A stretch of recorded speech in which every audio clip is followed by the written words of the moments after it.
Depuis toujours, le Soleil, la Lune, les planètes et les étoiles galvanisent l'imaginaire de l'homme et alimentent toutes sortes de mythes.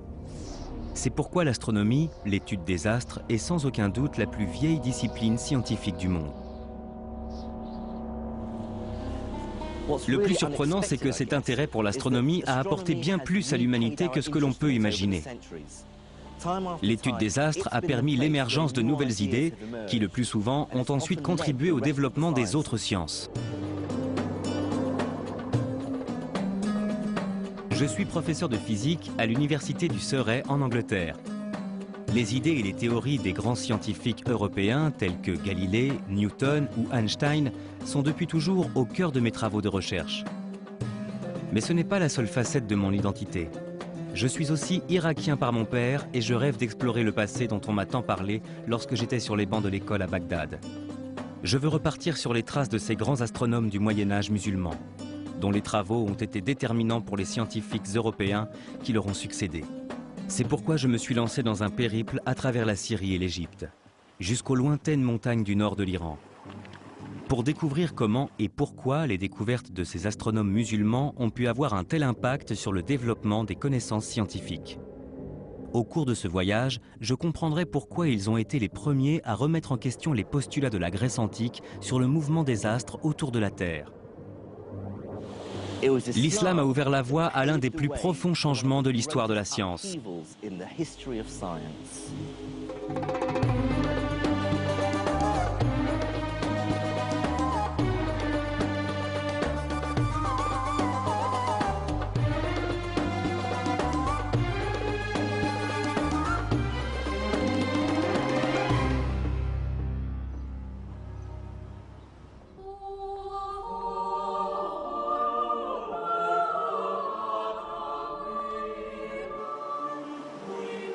Je me trouve à l'université de Padoue, dans le nord de l'Italie.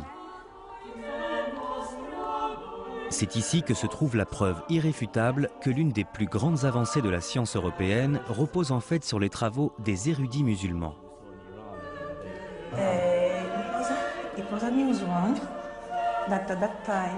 L'astronome Luisa Pigotti me conduit jusqu'au sommet de cet observatoire datant du XVIIIe siècle. En haut se trouve selon elle l'un des ouvrages les plus importants de toute l'histoire de la science. Voyons ce qu'on a ici. C'est la deuxième édition du Revolutionibus. Voici De Revolutionibus Orbium Celestium, un ouvrage publié en 1543 de l'astronome polonais Nicolas Copernic. Ce livre est d'une importance majeure. Pour la première fois depuis l'époque de la Grèce antique, Copernic développe l'idée que toutes les planètes, y compris la Terre, tournent autour du Soleil. Pourtant, tout le monde avait une vision bien différente des choses depuis des milliers d'années. À l'époque, on pensait que la Terre était immobile et que les étoiles, le Soleil et les autres planètes tournaient autour d'elle. Et là, on voit tout son système solaire. Ah, et voilà, Sol, le Soleil. Ce dessin est très célèbre. Là, on voit la Terre, Terra, Avec la Lune. avec la Lune qui tourne autour. Ce livre est une œuvre majeure. Pour bon nombre d'historiens, il a marqué le début d'une véritable révolution scientifique en Europe. Il représente une première étape cruciale dans l'évolution qui a mené à la physique moderne. Je suis tout à fait d'accord.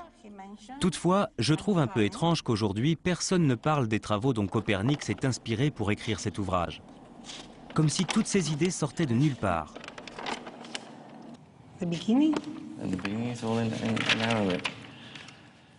Pour moi, c'est donc comme une révélation, lorsqu'il indique de façon explicite qu'il s'est très largement basé sur les données d'observation d'un astronome musulman du IXe siècle, un savant originaire de Damas nommé Al-Battani.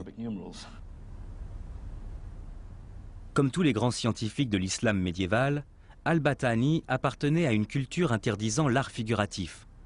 Seuls quelques portraits postérieurs à son époque permettent d'avoir une idée de ce à quoi il ressemblait. Ici, il mentionne Hipparque, Calype, Ptolémée et bien d'autres. Et il fait aussi allusion à quelqu'un qu'il appelle Macométi Aracensis, autrement dit Al-Batani. D'accord. Et dans le deuxième livre? Dans le deuxième livre, on peut regarder le début qui est en latin. En fait, Copernic s'est très largement inspiré des observations d'Al-Batani sur la position des planètes, du Soleil, de la Lune et des étoiles. C'est grâce à des traductions latines comme celle-ci qu'il a pu exploiter les données de l'astronome syrien. Kitab al-Zij al-Sabi. Ce sont les Zij de Batani, ces tables des positions planétaires. Il y a l'arabe. Oui, l'arabe. L'arabe d'un côté. Et le latin de l'autre. Très pratique. De toute évidence, il s'est servi des données d'observation d'Al-Batani. L'ouvrage de Copernic regorge d'allusions comme celle-ci à d'autres sources anciennes. Bien qu'Al-Batani soit le seul astronome musulman nommément cité par Copernic, de récentes recherches ont prouvé qu'il s'était également largement inspiré des travaux d'autres érudits de l'empire arabo-musulman. L'exemple le plus flagrant est l'utilisation par Copernic d'un principe mathématique découvert au XIIIe siècle par l'astronome et-Toussi, appelé le couple d'et-Toussi.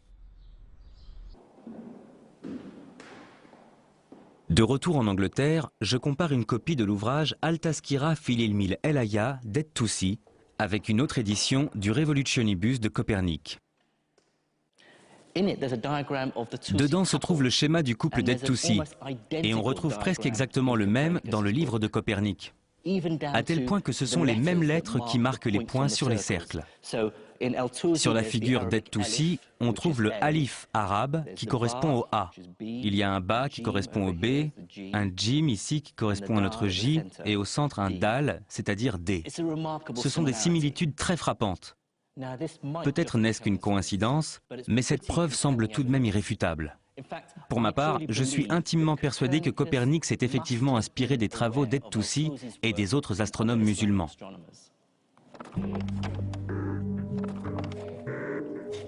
D'autres recherches ont également montré que les éléments mathématiques utilisés par Copernic pour calculer le mouvement des planètes étaient étrangement similaires à ceux développés par un astronome musulman du XIVe siècle, le Syrien Ibn al-Shatir. Pour certains historiens, ce n'est pas une coïncidence. C'est un avis totalement personnel, je n'en ai pas la preuve formelle. Mais pour moi, il semble, quand on analyse les travaux de Copernic, il semblerait qu'il travaillait à partir de schémas. Quelqu'un lui avait fourni les figures géométriques effectuées par Ibn al-Shatir pour résoudre le problème de la Lune, pour résoudre le problème des autres planètes, ou encore celui du mouvement de Mercure. Il disposait de ces schémas, et il a été suffisamment brillant pour réussir à les exploiter et mettre au jour la théorie qui se cachait derrière.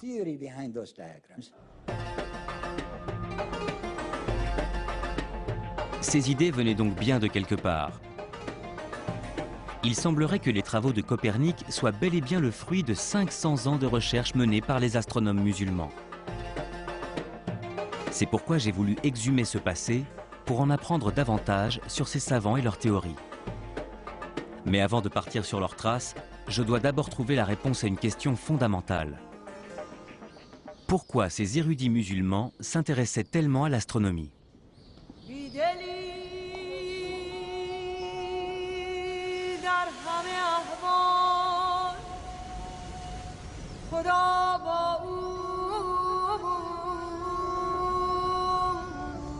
Voici la grande mosquée des Omeyyades de Damas, la capitale syrienne. C'est l'une des plus anciennes mosquées du monde. Ce que je m'apprête à découvrir ici est un véritable trésor. D'après le livre, il y aurait ici un cadran solaire au sommet du minaret à la russe, le minaret de la fiancée qui est là. Donc on va aller voir si c'est vrai ou pas. Je suis en compagnie du docteur Rim Turkmani, une astrophysicienne spécialiste de l'astronomie médiévale à l'Imperial College de Londres. Nous sommes à la recherche de l'un des cadrans solaires les plus précis du Moyen-Âge. Je suis d'autant plus impatient qu'il a été justement conçu par l'un des astronomes musulmans dont Copernic s'est si largement inspiré pour ses travaux Ibn al-Shatir.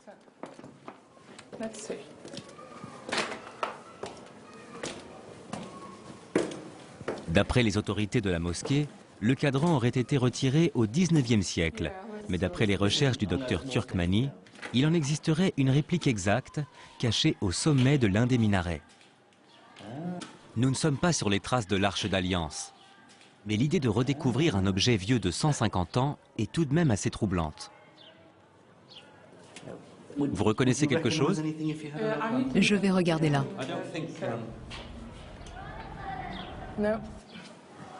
On va regarder ailleurs. Mesurer le temps de façon très précise est essentiel pour les musulmans. Conformément au commandement du Coran, les croyants doivent effectuer 5 prières par jour à des horaires très précis.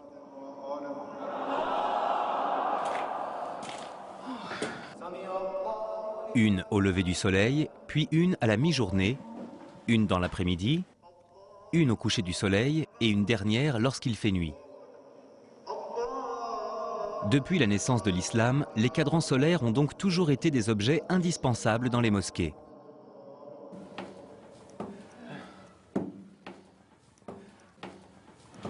Il est là, je l'ai trouvé. C'est vrai, ça y est? Il est là, regardez.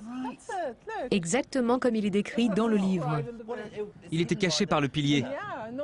Pas étonnant qu'il ne sache pas où il était. Il est recouvert de fientes d'oiseaux. C'est plein de fientes. Oui, Tenez, super, merci. essayez avec ça. Donc on a 3 cadrans solaires. Le grand, c'est le principal, et il y a le cadran nord et le cadran sud. Il y a une ligne ici pour la salat Tezour, la prière de la mi-journée. Et il y en a une autre pour la prière de l'après-midi.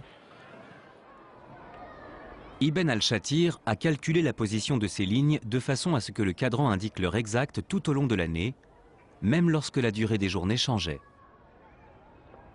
De cette façon, ils avaient un chronomètre.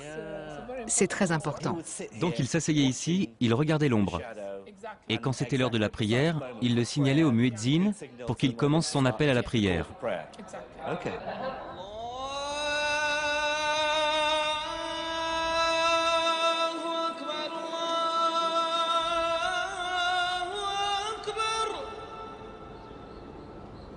La précision à la minute près du cadran solaire d'Ibn al-Shatir prouve que dans l'Empire islamique, les savants observaient les corps célestes de façon extrêmement méticuleuse.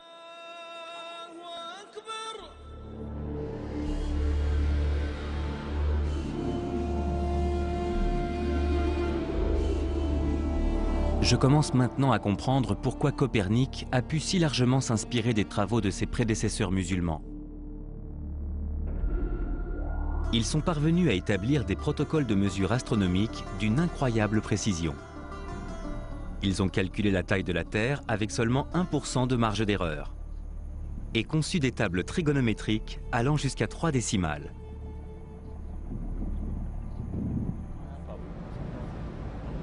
Plus tard, je retrouve le docteur Rim Turkmani sur le mont Kasyoun, qui domine Damas, pour qu'elle me parle de l'astronome musulman qui a réalisé ces observations très précises.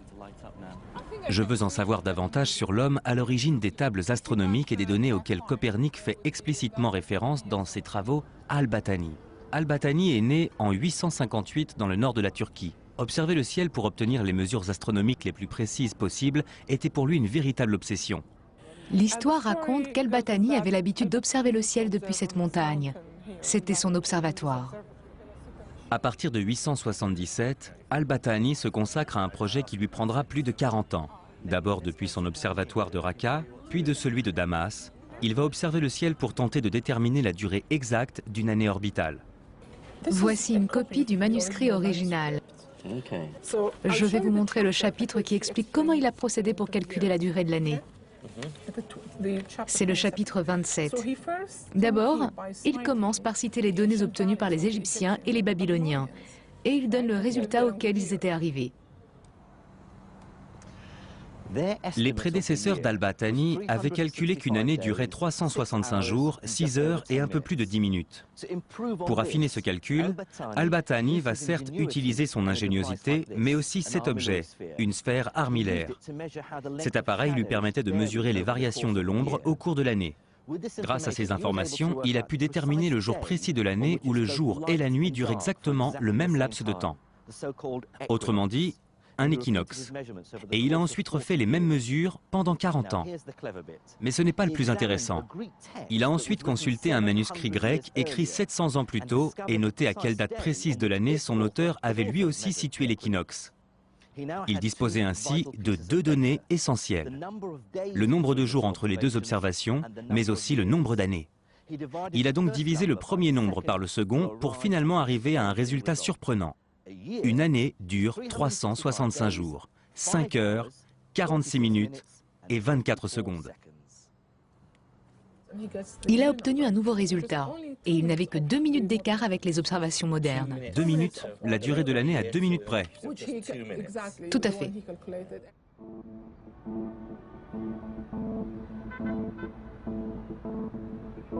Le plus surprenant, c'est qu'Al-Battani ait pu arriver à un résultat aussi précis alors qu'il n'avait pas de télescope. Les seuls outils dont il disposait étaient une sphère armillaire, ses yeux et un astrolabe semblable à celui-ci. On bouge le pointeur comme ça, ensuite on pointe l'Alidade vers l'étoile du Nord. Et ces petits pointeurs vont ensuite donner la position des autres étoiles et des planètes.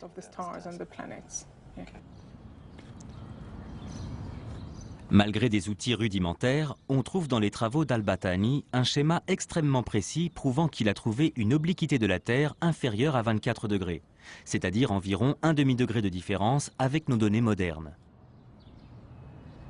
Et il ne s'est pas arrêté là. Il va réussir à mesurer les variations du diamètre solaire avec une telle précision qu'il va en arriver à une étonnante conclusion. La distance que l'on appelle apogée, et qui correspond au point de l'orbite du Soleil le plus éloigné de la Terre, varie en fait d'une année sur l'autre. Les tables d'Al-Battani sur la position du Soleil et de la Lune, auxquelles Copernic fera référence quelques 600 ans plus tard, vont également définir de nouveaux standards de précision. Al-Battani et ses confrères musulmans étaient donc bel et bien d'excellents observateurs. Et après, me direz-vous? Eh bien, leurs observations vont peu à peu les mener à se demander si la théorie des érudits grecs qui prévaut à l'époque, selon laquelle tous les astres tournent autour de la Terre, ne devrait finalement pas être remise en question.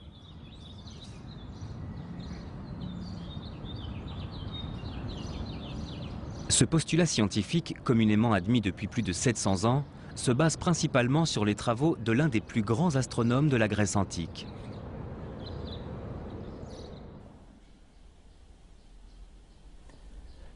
Claudius Ptolémaeus, ou Ptolémée, était un astronome grec qui vivait à Alexandrie au IIe siècle.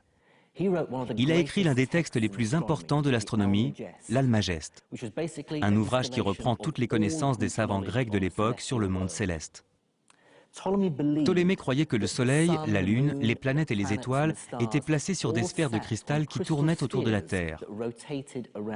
La Lune était sur la sphère la plus proche de la Terre, puis venait celle du Soleil et des autres planètes. Et enfin, il y avait une dernière sphère sur l'extérieur où l'on trouvait toute une série d'étoiles. Nous, les êtres humains, étions donc au centre de l'univers, et tous les astres étaient en rotation autour de la Terre. Mais Ptolémée va lui-même se rendre compte que cette vision mathématiquement idéalisée d'un univers organisé en sphères parfaitement concentriques n'est pas sans poser quelques problèmes. Notamment en ce qui concerne le mouvement circulaire des planètes. Lorsqu'elles bougent dans le ciel étoilé, leur vitesse est irrégulière. Elles apparaissent plus ou moins grosses et font même parfois un tour sur elles-mêmes. Ptolémée va tenter de justifier ce phénomène en expliquant que les planètes sont en fait installées sur des petites sphères appelées épicycles qui elles-mêmes tournent le long d'une plus grosse sphère appelée le déférent. Selon lui, c'est ce qui explique pourquoi on a l'impression qu'elles changent de taille, mais aussi qu'elles changent parfois de direction. Malheureusement, cette théorie n'est pas totalement convaincante. elle ne suffit pas à expliquer pourquoi le mouvement des planètes semble parfois plus ou moins rapide. Pour se dépêtrer de ce problème, Ptolémée va modifier son modèle du monde en ne centrant plus le déférent sur la Terre et en le faisant tourner autour d'un point excentré dans l'espace, l'équant. Mais les travaux des astronomes tels que Al-Battani allaient mettre en évidence les limites de la théorie de Ptolémée. Leurs observations méticuleuses suggèrent que même s'il existe bel et bien des déférents et un équant, le mouvement des astres ne correspond pas à cette vision de l'univers. Qu'est-ce que vous feriez si vous étiez un astronome vivant à Bagdad et que vous vous retrouviez face à de tels résultats?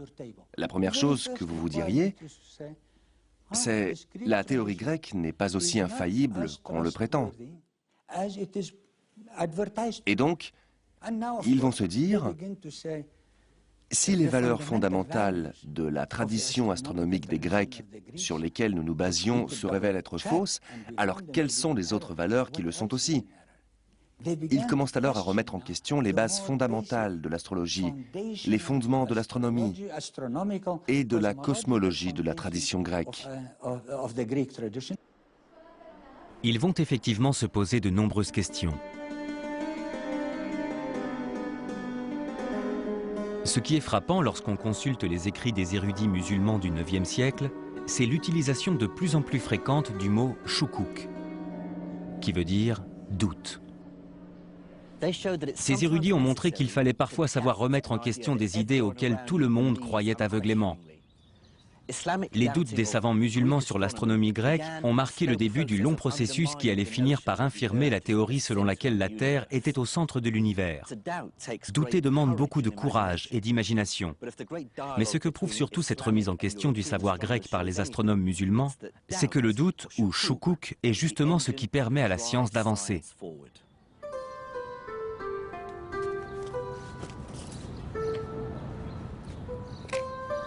L'un des premiers grands savants de cette période de doute s'appelle Ibn al-Haytham. Né en 965 de notre ère, il est originaire de Basra, en Irak. C'est l'un des premiers à avancer que les idées scientifiques ne peuvent être considérées comme vraies que lorsqu'elles reflètent la réalité et se vérifient d'un point de vue mathématique.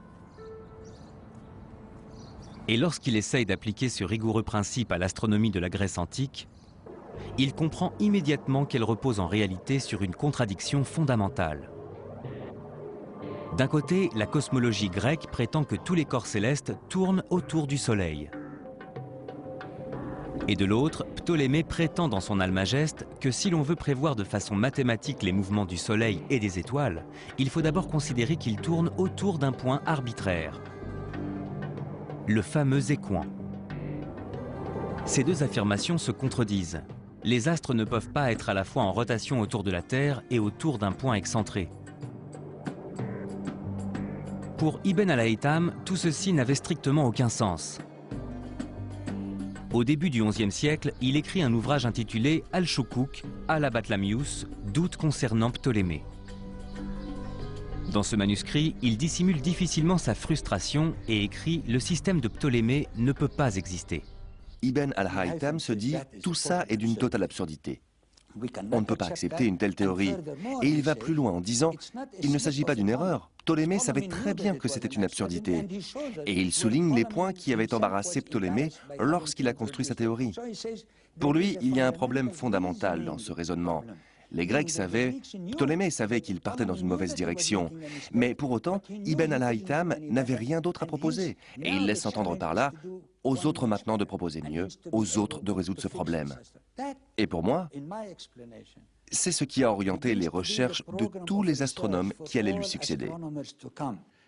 Pour mener à bien un tel projet, il fallait être convaincu, il fallait être totalement convaincu qu'il était possible de définir des modèles mathématiques très précis sur le mouvement des planètes et des étoiles qui correspondent vraiment à ce qui se passe dans le ciel.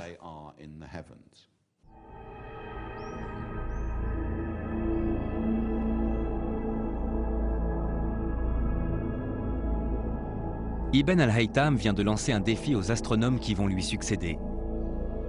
Ils devront trouver une explication au mouvement des astres qui à la fois se vérifie d'un point de vue mathématique et qui correspondent à leurs observations. C'est finalement Copernic et les autres astronomes européens qui apporteront la réponse à cette question. Mais une avancée fondamentale a cependant lieu un peu plus tôt.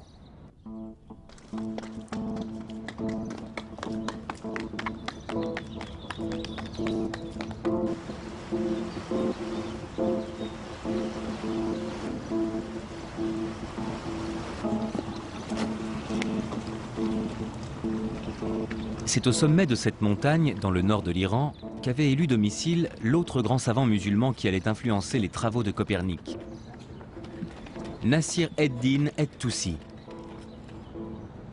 Il réussit à combler les lacunes de la théorie de Ptolémée, ce qui va totalement remettre en question la vision géocentrique de l'univers et marquer le début d'une nouvelle ère scientifique.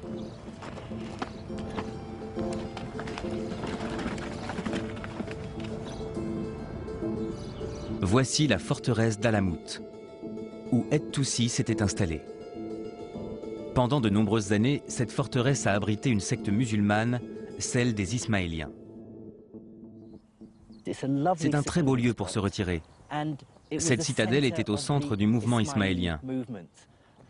Pas étonnant que et-Toussi ait choisi de s'installer ici. Et il n'était pas le seul. De nombreux autres érudits vivaient ici. Apparemment, il y avait une bibliothèque. C'était une forteresse militaire, mais aussi un lieu d'étude.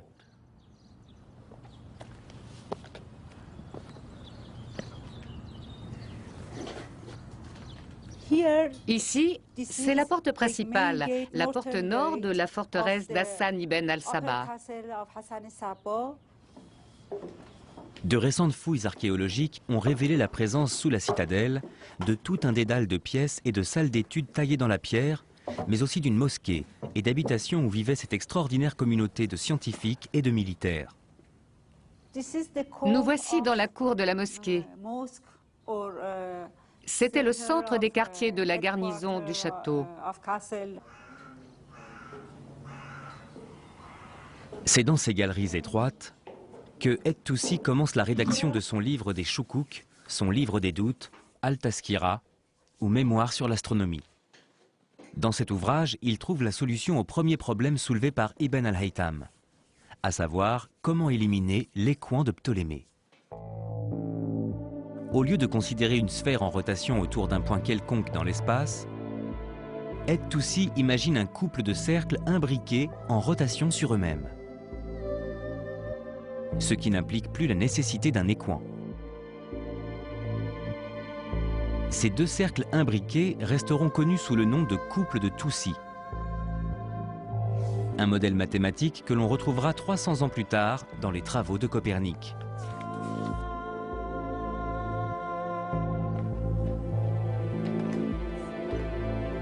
Une fois résolu le problème de l'équant, et-Toussi va tenter d'achever ce que son prédécesseur, Al-Haytham, a commencé 200 ans plus tôt.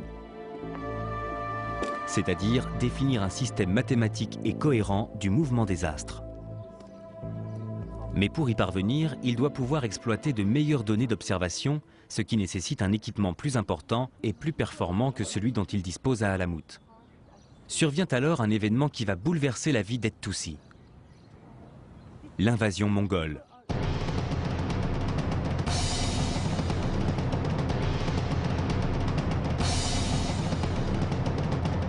Déferlant de l'Est, Oulégou Khan et son armée envahissent l'Iran, détruisant tout sur leur passage.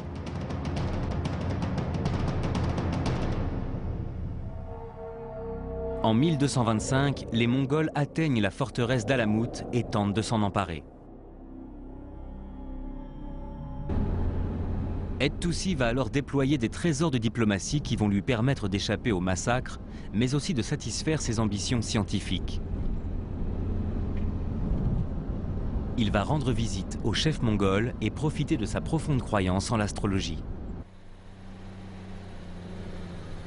En prétendant qu'il serait capable de lui prédire l'avenir à condition de disposer d'un nouvel équipement, et-Toussi va réussir à se faire nommer astrologue personnel du Khan et à se faire construire à quelques centaines de kilomètres de là le plus grand observatoire qu'on ait jamais vu.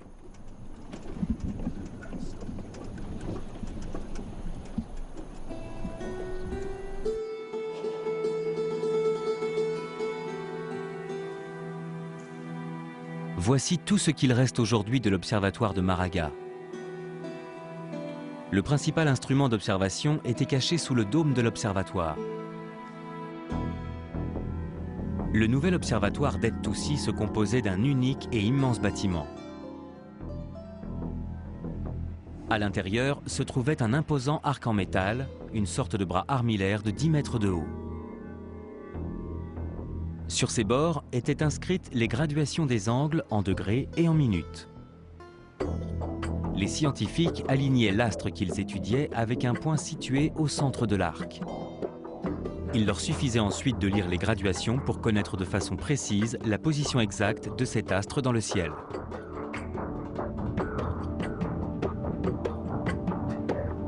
Le bâtiment principal était entouré de petits observatoires annexes, mais aussi de bibliothèques, de bureaux et d'habitations. L'observatoire disposait même de sa propre mosquée.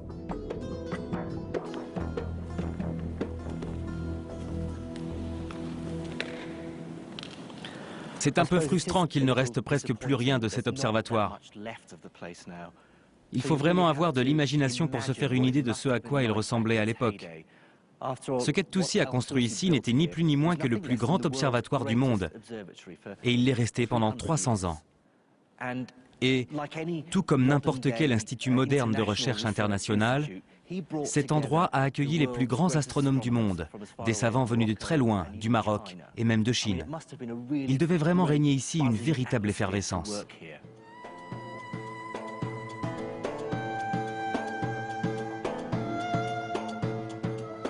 Grâce à ce nouvel observatoire et à son équipe d'astronomes, Et-Toussi peut désormais poursuivre le rêve d'Al-Haytham.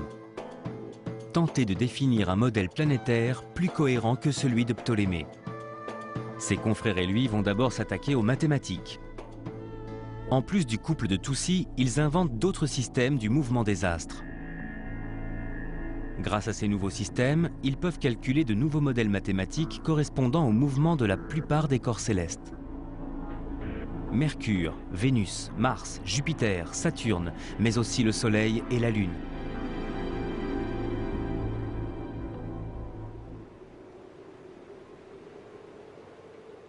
Et-Toussi et l'équipe d'astronomes qu'il avait réunis autour de lui ont été à l'origine de ce que l'on appelle aujourd'hui la révolution de Maraga.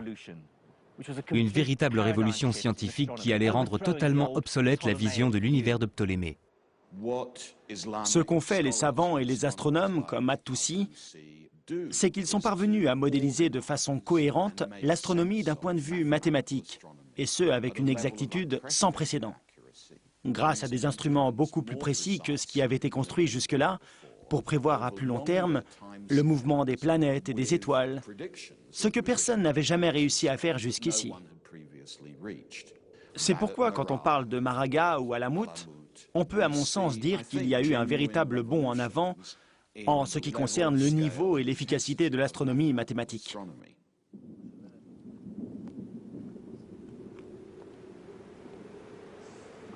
Mais il reste un problème à résoudre. Les nouveaux modèles se vérifient d'un point de vue mathématique et éliminent bel et bien la nécessité de l'équant de Ptolémée. Mais ils continuent de placer la Terre au centre de l'univers. Ce qui complique inévitablement les descriptions du ciel données par les astronomes, puisqu'ils doivent considérer des épicycles, des déférents et des couples. Le cosmos ressemble alors à une sorte de boîte de vitesse géante.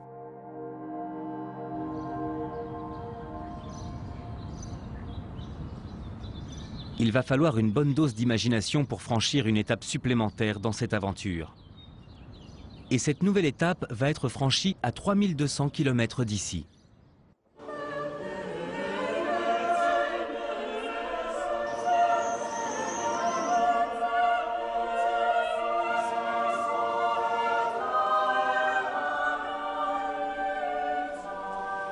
Pour moi, la dernière étape de la révolution de Maraga n'a pas eu lieu en Iran, ou ailleurs dans l'Empire islamique, mais ici, dans le nord de l'Italie. Grâce aux travaux des érudits musulmans, des hauts lieux de la science tels que l'université de Padoue abritaient déjà les prémices d'une nouvelle ère, celle de la Renaissance. De retour à Padoue, je comprends désormais pourquoi les astronomes musulmans ont été si importants pour les travaux de Copernic. Ils ont été pour lui une véritable source de motivation. Copernic est le premier Européen à partager l'aversion d'El-Haytham pour la cosmologie de Ptolémée. Il n'est donc pas le premier grand astronome d'une nouvelle tradition scientifique européenne, mais plutôt le dernier maillon d'une longue lignée d'astronomes musulmans. La plupart des modèles mathématiques complexes utilisés par Copernic pour établir son modèle planétaire héliocentrique, comme le couple de Het-Toussi, sont en fait un héritage des astronomes musulmans. Mais ce que Copernic doit surtout à ses prédécesseurs musulmans, c'est cette volonté profonde d'apporter une cohérence mathématique à la cosmologie.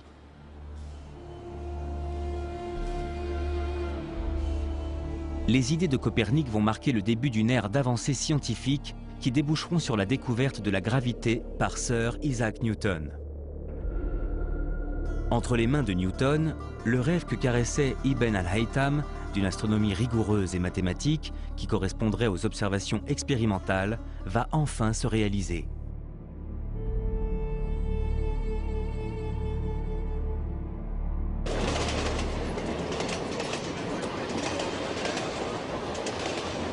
Mais cette histoire pose deux questions fondamentales.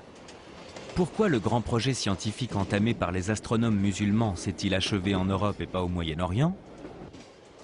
Et surtout, comment les connaissances des érudits musulmans ont-elles pu arriver jusqu'aux scientifiques européens?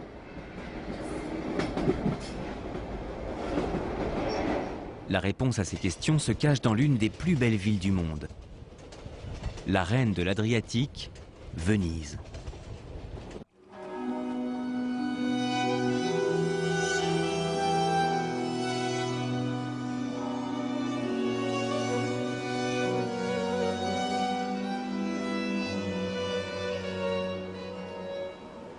Venise a été bâtie sur une lagune au large des côtes italiennes. Isolée du continent, ses lois et ses traditions étaient différentes de celles du reste de l'Europe. Comme le disait si bien Shakespeare, ce qui caractérisait Venise, c'était ses marchands et les relations de longue date qu'elle entretenait avec les morts. À la fois convoitée et admirée par les Arabes, elle a parfois été la cible d'actes de piraterie et de pillage. L'histoire raconte qu'en 828, deux marchands vénitiens ont dérobé les ossements d'un grand saint chrétien qui était conservé à Alexandrie, la rivale de Venise. Ces ossements étaient ceux de l'évangéliste Saint Marc et ils ont été ramenés ici, à la place Saint-Marc.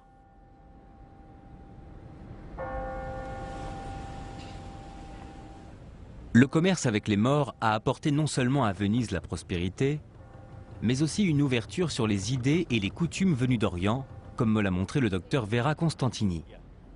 On appelle cet endroit le Campo dei Mori parce que, comme vous pouvez le voir, aux quatre coins, on a des statues de ce qu'on appelait à l'époque les morts. Il y en a un autre là. Oui, il y en a un autre avec un turban. Le port de la barbe était recommandé aux marchands vénitiens, surtout quand ils devaient se rendre en Orient. Il y avait des manuels qui recommandaient aux marchands ce qu'ils devaient faire. Pour se fondre dans la masse. Exactement, pour leur apprendre comment se faire respecter en Orient.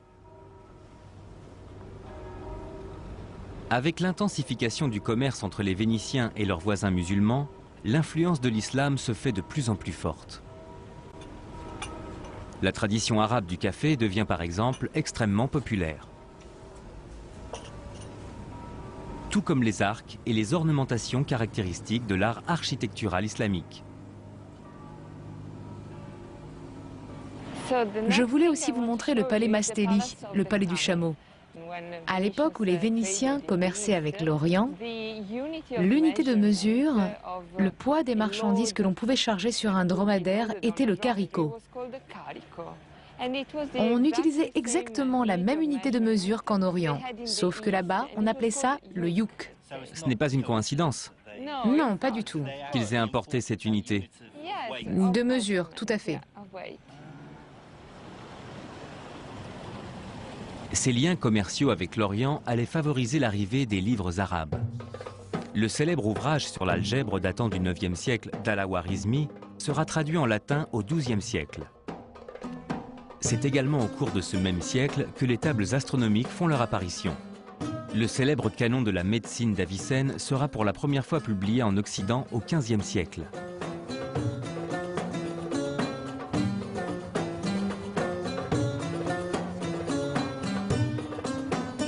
Cet afflux de nouvelles connaissances semble avoir coïncidé avec un grand bouleversement historique. Le centre névralgique du monde scientifique se déplace peu à peu de l'empire musulman vers l'Europe. C'est là qu'auront lieu les plus grandes avancées à partir du XVe siècle.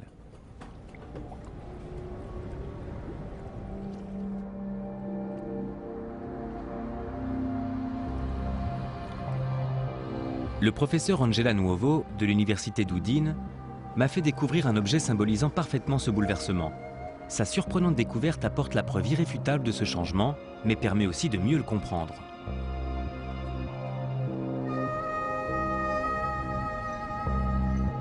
Il y a 20 ans, dans cette bibliothèque située sur l'une des îles de Venise, Angela a découvert le dernier exemplaire d'un livre vieux de 500 ans.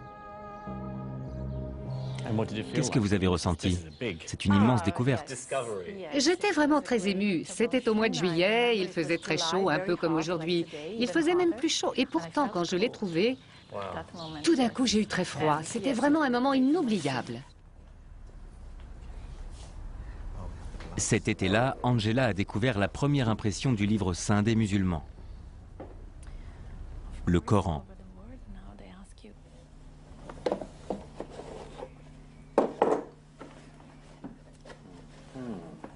C'est la première fois qu'elle a l'occasion de revoir cet ouvrage depuis qu'elle l'a découvert il y a 20 ans. Je suis très surpris que le premier exemplaire du Coran à avoir été imprimé l'ait été à Venise et non dans un pays de l'empire arabo-musulman. Dès la première lecture, je m'aperçois immédiatement qu'il a été imprimé par des gens ne maîtrisant pas complètement l'arabe. Ce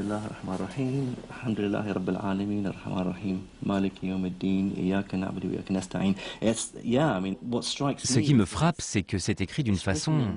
Je trouve que ça ressemble presque à une écriture d'enfant. Une écriture maladroite. Oui, c'est vrai. C'était la première fois qu'on essayait de reproduire l'écriture manuscrite avec des caractères mobiles. Et comme vous le savez, la langue arabe comporte de nombreuses formes de lettres différentes, puisque la forme de chaque lettre change en fonction de sa position dans le mot, mais aussi des autres lettres. Oui, évidemment. Par exemple, le mot zalika, qui signifie 7, eh bien là, le tiret devrait être sous le L, au lieu d'être au-dessus. Donc ils ont fait une faute. Au lieu d'écrire zalika, ils ont écrit zalaka. L'arabe n'était probablement pas la langue maternelle des gens qui l'ont imprimé. C'est sans doute pour cette raison qu'on trouve des erreurs dans le texte qui, bien sûr, sont considérées comme un péché. Évidemment, puisque pour les musulmans, le Coran est écrit dans la langue de Dieu, et donc on ne peut changer son texte. Si on le fait, c'est un péché. À votre avis, comment cela a-t-il été perçu quand cet ouvrage a été publié? On suppose, et je pense que c'est vrai, que ça a été un énorme échec du point de vue commercial. D'autant plus que les musulmans ont refusé l'imprimerie pendant des siècles. Il y a donc de fortes chances que tous les autres exemplaires de ce livre aient été détruits. C'est le seul exemplaire dont on dispose. C'est probablement le seul et l'unique exemplaire de ce Coran qu'il reste en Occident. Le fait que cette version imprimée du Coran n'ait pas réussi à séduire le monde musulman en dit long.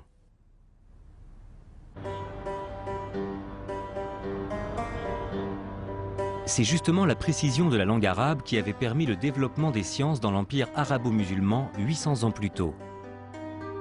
Grâce à plus de 70 formes de lettres différentes et aux nombreux signes graphiques indiquant la prononciation et le sens des mots, elle avait permis à tous les érudits de communiquer à travers une seule et même langue commune.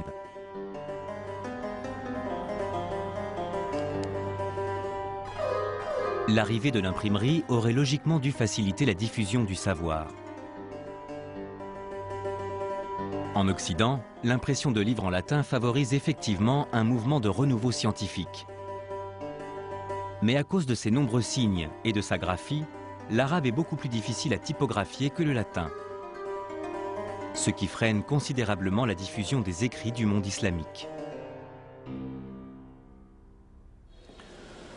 Le rejet du monde musulman pour cette nouvelle technologie, qui est l'imprimerie, marque le début d'un véritable bouleversement dans l'histoire de la science islamique. L'Europe, elle, va à la fois bénéficier des connaissances de leurs prédécesseurs, mais aussi de cette nouvelle technologie. Galilée et ses semblables se trouvent désormais à l'aube de la Renaissance. Cette étape a marqué un tournant à la fois dans l'histoire de l'imprimerie vénitienne, qui était un secteur extrêmement puissant. On peut même dire qu'il était arrivé au maximum de son expansion, mais aussi dans l'histoire des relations culturelles, des relations en général entre l'Orient et l'Occident.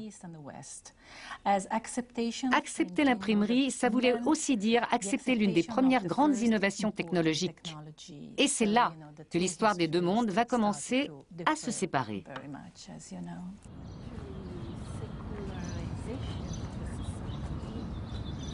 Ce rejet de l'imprimerie est l'une des raisons pour lesquelles le monde arabo-musulman va peu à peu perdre sa supériorité scientifique au détriment de l'Occident.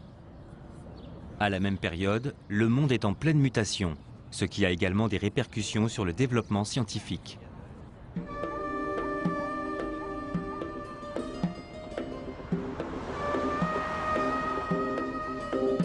La principale raison de ce recul du développement scientifique est qu'à partir de la moitié du XIIIe siècle, l'empire arabo-musulman entre dans une phase de déclin. Il est en effet menacé de toutes parts par ses ennemis. Il doit notamment résister à l'invasion mongole venue de l'Est. En 1258, les Mongols envahissent Bagdad, la capitale de l'Empire.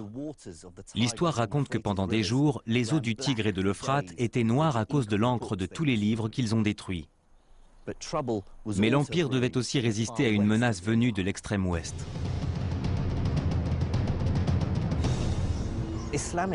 L'Espagne musulmane, qui s'était déjà morcelée en plusieurs royaumes, devait maintenant faire face à une nouvelle menace venue du nord, celle d'une chrétienté réunifiée et déterminée à reconquérir son territoire. La reconquête du royaume d'Espagne par les chrétiens dure plusieurs siècles. Elle atteint son apogée au XVe siècle lorsque l'armée de Ferdinand II et Isabelle de Castille attaque Grenade. En 1492, le dernier bastion musulman tombe aux mains des rois catholiques. Après la reconquête, les chrétiens vont chercher à effacer toute trace de l'occupation musulmane et détruire les vestiges de cette civilisation. En 1499, ils feront brûler ici, sur cette place, tous les manuscrits arabes des bibliothèques de la ville de Grenade. Seuls quelques rares textes médicaux échapperont à la destruction. Et environ 100 ans plus tard, il ne reste plus aucun musulman en Espagne. Ils ont tous été tués ou chassés du royaume. À la même époque, les chrétiens de l'Europe de l'Est se lancent à la reconquête de la Terre Sainte et partent en croisade contre l'islam. Déterminés à imposer la chrétienté dans la région du Levant et à reconquérir la ville sainte de Jérusalem, les croisés lancent une attaque massive sur le nord de la Syrie. Ils prennent rapidement possession du château pour en faire une place forte. D'ici, ils vont ensuite marcher sur Jérusalem pour accomplir ce qu'ils estiment être leur mission. Face aux attaques de ses voisins, l'Empire s'effondre et se morcelle en plusieurs royaumes ennemis. Les Mamelouks, d'anciens esclaves, prennent le pouvoir en Égypte. Au XIIIe siècle, la dynastie berbère des Almohades contrôle le Maroc et l'Espagne. Et le nord de la Syrie et de l'Irak sont divisés en une multitude de petits royaumes. Mais pour la plupart des historiens, la principale raison de la fin de l'âge d'or de l'empire arabo-musulman est un autre événement, survenu en 1492. Cette année-là, la géographie politique du monde est totalement bouleversée, lorsqu'un certain Christophe Colomb découvre les Amériques. Ce phénomène s'explique par la découverte du Nouveau Monde en 1492. La conséquence immédiate, c'est que d'énormes quantités d'or et d'argent vont venir remplir les coffres des familles royales de l'époque, qui vont ensuite avoir une politique impérialiste et établir des colonies un peu partout dans le monde. Développement scientifique rime donc avec puissance économique. Au cours du XVIe et du XVIIe siècle, les richesses, le pouvoir et donc le renouveau scientifique vont se concentrer en Italie et en Espagne, puis en Grande-Bretagne. Au XVIIe siècle, l'Angleterre se retrouve au centre du commerce maritime avec les Amériques et peut se permettre d'investir dans la science. C'est pourquoi le premier grand ouvrage scientifique, Principes mathématiques de philosophie naturelle d'Isaac Newton, qui explique le mouvement des astres, n'a pas été publié à Bagdad, mais à Londres. Pour réaliser ces travaux, Il lui fallait des données extrêmement précises qui avaient été récoltées dans le monde entier. Il lui fallait une sorte d'inventaire mondial de données d'observation et de relevés. Il lui fallait la hauteur des marées, la position des comètes et des planètes, le rythme du balancier des pendules. Bref, c'était un projet à l'échelle mondiale, un travail absolument pharaonique. Et bien entendu, bon nombre de ces observations, de ces modèles mathématiques, avaient été développés au départ par les astronomes musulmans d'Égypte, du Proche-Orient et d'Asie centrale. Mais les musulmans vont subir un autre revers. Les guerres, l'isolement politique et religieux, mais aussi la perte de leur monopole commercial, vont peu à peu avoir raison de la richesse des nations musulmanes, ce qui va se répercuter dans le domaine scientifique. Mais cela ne suffit pourtant pas à expliquer pourquoi les travaux des érudits musulmans sont tombés dans l'oubli. Il ne faut en effet pas oublier que lorsque les Européens commencent à coloniser le Moyen-Orient et l'Asie, ils contribuent activement à répandre l'idée que les civilisations qu'ils trouvent à leur arrivée sont moribondes et en plein déclin. Il semble que les Anglais et les Français ont eu du mal à admettre l'idée de coloniser et de soumettre des civilisations dont les connaissances et le savoir scientifique avaient pu être aussi avancés que les leurs. Ils se sont donc évertués à donner une certaine image du monde musulman. Grosso modo, leur discours était « oui, cette civilisation a connu un âge d'or, ils ont eu de grands érudits et de grands philosophes, mais aujourd'hui, ils sont en plein déclin ». D'une certaine façon, ce point de vue leur permettait de rendre leur expansion et leur colonisation beaucoup plus acceptables sur le plan moral. L'une des évolutions les plus intéressantes, à mon avis, dans l'histoire des relations entre les Européens, entre l'Occident et les autres cultures, c'est qu'il y a eu une sorte de renversement de situation qui a eu des conséquences énormes et catastrophiques parmi les Européens. En particulier, quand ils ont commencé à se demander en quoi ils étaient supérieurs aux autres civilisations. Il ne faut pas oublier qu'ils avaient tendance à systématiquement considérer qu'ils étaient supérieurs au reste du monde. Donc, pendant très longtemps, tous les Européens, comme les Anglais par exemple, pensaient que leur supériorité résidait dans leur religion. Mais à partir du XVIIIe siècle, les choses commencent à changer. C'est-à-dire que les Européens ne vont plus considérer que leur supériorité réside dans leur religion, mais qu'elle réside dans leur niveau de connaissance scientifique et dans leur technologie. Un raisonnement qui va finalement donner naissance à la fameuse citation « Nous avons la mitrailleuse et pas eux ».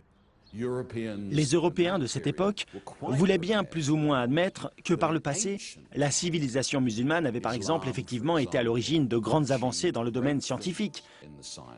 Mais pour eux, cet âge d'or était terminé. Donc à leurs yeux, même l'astronomie musulmane et indienne contemporaine était perçue à tort comme étant très ancienne. Parce que si elles étaient très anciennes, ça voulait dire que les civilisations sur lesquelles ils prenaient le dessus étaient en plein déclin, ce qui était tout à leur avantage. Pour certains spécialistes, les conséquences de cette vision des choses sur l'histoire de la science islamique se ressentent encore dans le monde musulman d'aujourd'hui. Le monde musulman et le monde arabe ignorent leur histoire, parce que cette histoire a été volontairement effacée pendant la colonisation. Et malheureusement, quand ils la redécouvrent aujourd'hui, ils ne la redécouvrent que par bribes.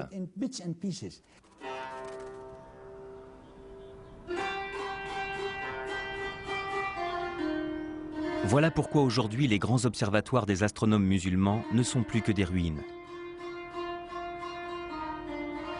Et que tout le monde s'accorde à dire que l'Occident a été à l'origine des plus grandes avancées scientifiques de ces 4 derniers siècles.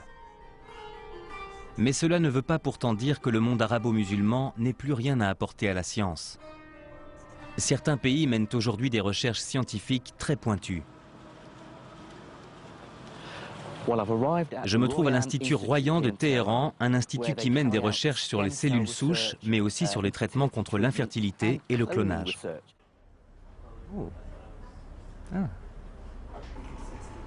Je suis très étonné que dans un État islamique comme l'Iran, des recherches dans des domaines aussi controversés que les modifications génétiques ou le clonage soient tolérées, et même financées par le gouvernement.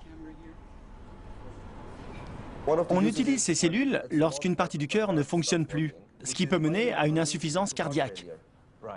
Dans ce cas-là, on va alors remplacer les cellules de la partie déficiente du cœur par les cellules que l'on a clonées.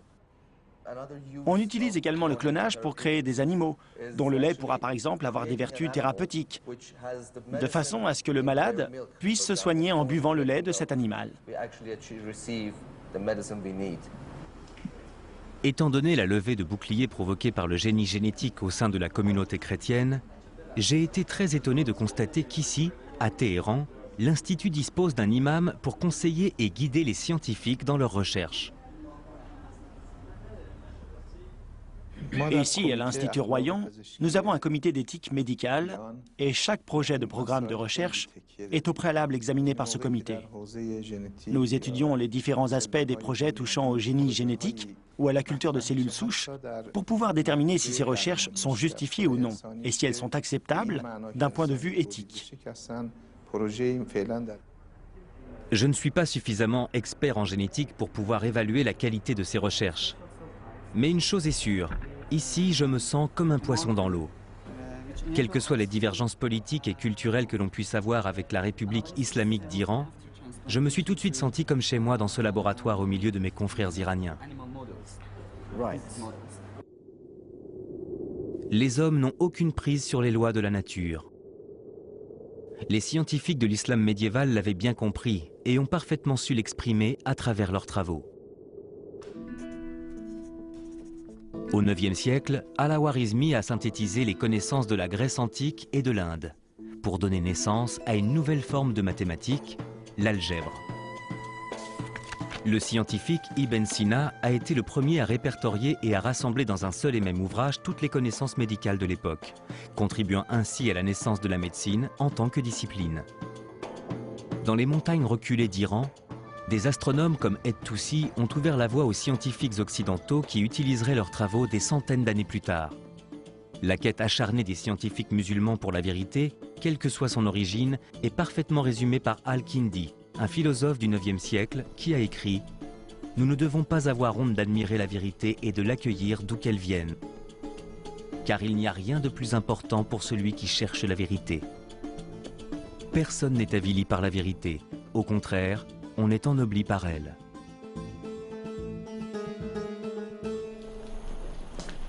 Ce que l'on peut retenir de ce voyage, à travers l'âge d'or puis le déclin des sciences dans le monde islamique du 9e au 15e siècle, c'est que la science est un langage universel pour l'humanité. Les nombres décimaux sont aussi utiles en Inde qu'en Espagne. Des tables astronomiques établies en Iran peuvent être d'une importance capitale pour un astronome occidental. Les principes mathématiques de Newton se vérifient qu'ils soient écrits en arabe, en anglais ou en latin. Ce que les scientifiques de l'islam médiéval avaient compris et ont parfaitement su exprimer, c'est que la science est une langue commune à toute l'humanité. Les lois de l'homme peuvent varier d'un endroit à l'autre, mais les lois de la nature restent immuables pour tous les êtres humains.